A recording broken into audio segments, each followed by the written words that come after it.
Un dialogue sur la construction d'un nouveau corridor commercial reliant l'ouest de la Chine à l'Asie du Sud-Est.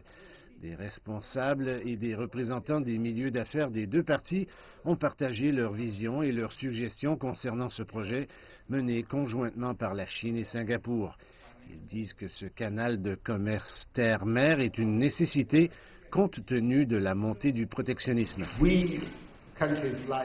Nous, pays comme la Chine, Singapour, la Thaïlande et d'autres pays de l'ASEAN, nous nous ouvrons plus largement au monde.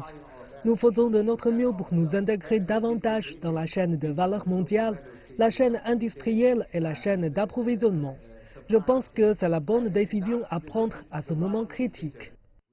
Lancé en 2017, l'ancien corridor de transport du Sud comprend plusieurs itinéraires de fret par voie de transport rail-mer, des routes transfrontalières et des chemins de fer internationaux, Chongqing et Singapour constituant deux plaques tournantes importantes.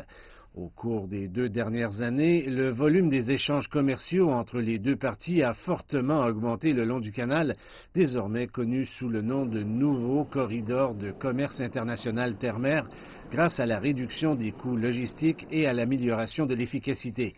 Et les opérateurs disent qu'en plus de l'infrastructure, des efforts supplémentaires sont nécessaires pour optimiser davantage son exploitation.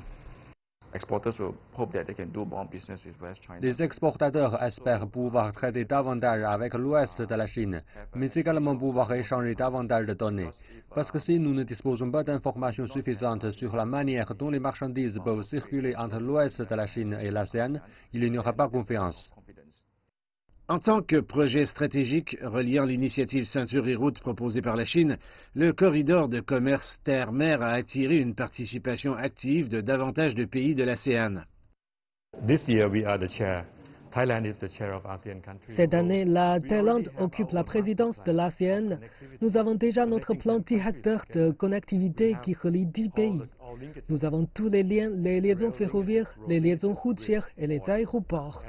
Nous avons tout dans le plan directeur afin que nous puissions en discuter et que nous joignions cela au corridor.